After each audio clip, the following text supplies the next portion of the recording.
Siamo qui con Patti Smith dopo la sua conversazione di ieri al Circolo dei Lettori, che è stata una cosa gradevolissima. Io devo confessare che mi sono anche commossa quando lei cantava. Si è aperto un mondo che poi si riscopre tutte le volte. So I have a few questions for you. The first one is, how did you decide to write this book? Because the reason you're here is because this book just kids about your childhood, and your relationship with Robert just came out in Italy, in Italian. And it has, I have to tell you that it has a very good translation. Yes, I was very pleased with the translator. We had some communication, but the translator seemed to comprehend everything without much input from me, so that was very good. No, I'll tell you, because I read a lot of books on music, on people of the music business also, I must say, for my job. And often it happens that they are not well read. Well, I'm very... the idea of a translator is very important. Sometimes I will choose a publisher based on the fact that they will, that having a good translator is important to them, because not all publishers seem to care, but if you have a quality publisher that understands the importance, how much difference a great translator will make, that's where you want your book to go. Yeah. Because reading, you understand how deep are your thoughts in this book, that it is the story of your life, of your childhood also, because you started from the very beginning. Yes. How did you decide to do this? Well, it's a moment of life? Well, it's because Robert asked me to write the story of our relationship the day before he died. He knew he was dying.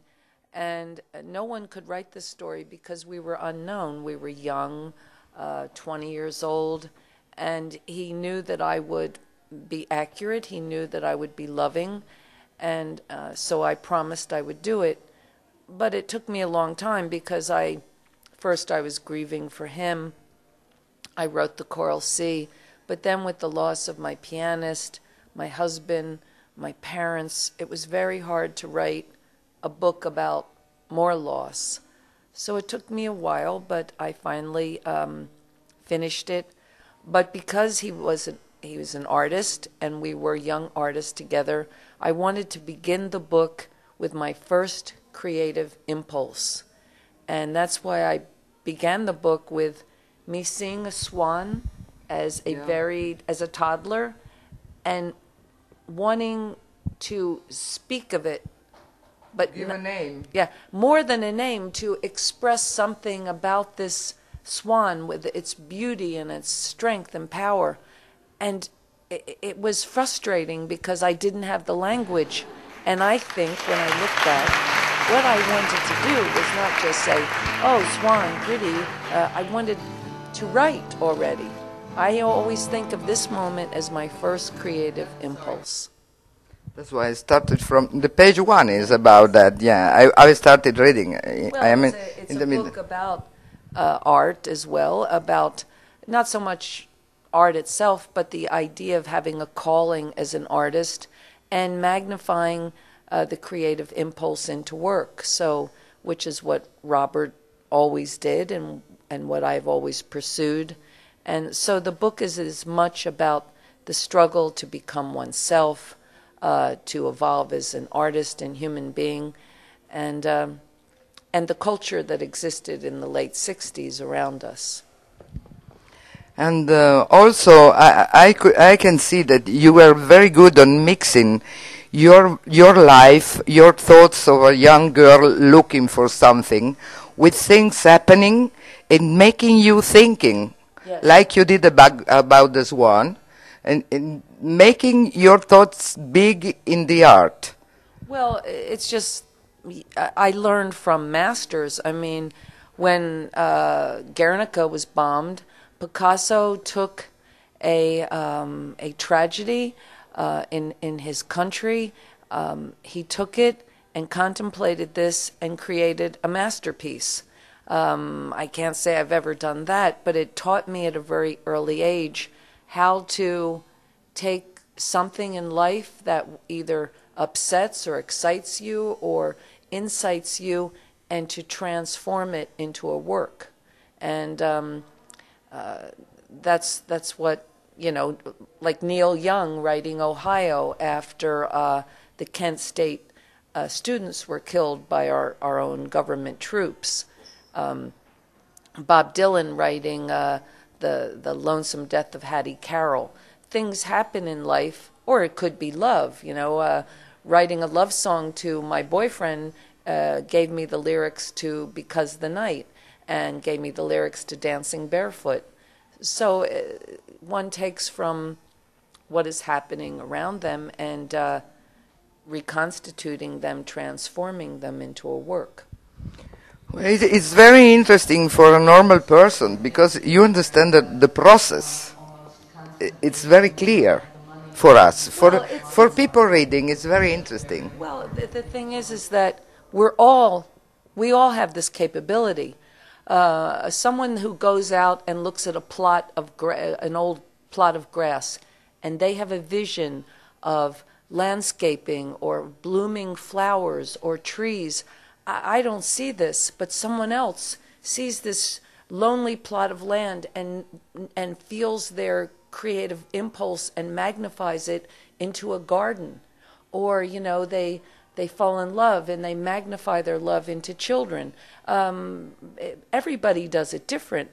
You know, someone looks at pasta and they don't just boil spaghetti and eat it. They see a masterpiece, a culinary experience. We all can do this, whether it's a mathematician or it doesn't matter. A street cleaner looks at the dirty street. He has a vision of the street being perfect, and he sweeps it, makes it perfect. To me, we all have transformative powers. The artist, perhaps, or the poet, the musician, has a special aspect because we can give the people something to inspire them or entertain them. But everyone is special. Every single human being has this creative force and can animate it in a certain way. For me, this might seem very simplistic, but I'm a very bad housekeeper, and if someone helps me, my room is a total mess, and a friend or my assistant or someone, as a surprise, cleans it up and makes it all beautiful. I walk in, I feel like I'm in a fairyland, and they're able to transform my mess into something very perfect and comfortable. So I respect everyone's transformative powers. Someone who can make a good cup of coffee. Now, there is an artist. Good. Yesterday, you spoke about some Italian origins of yours.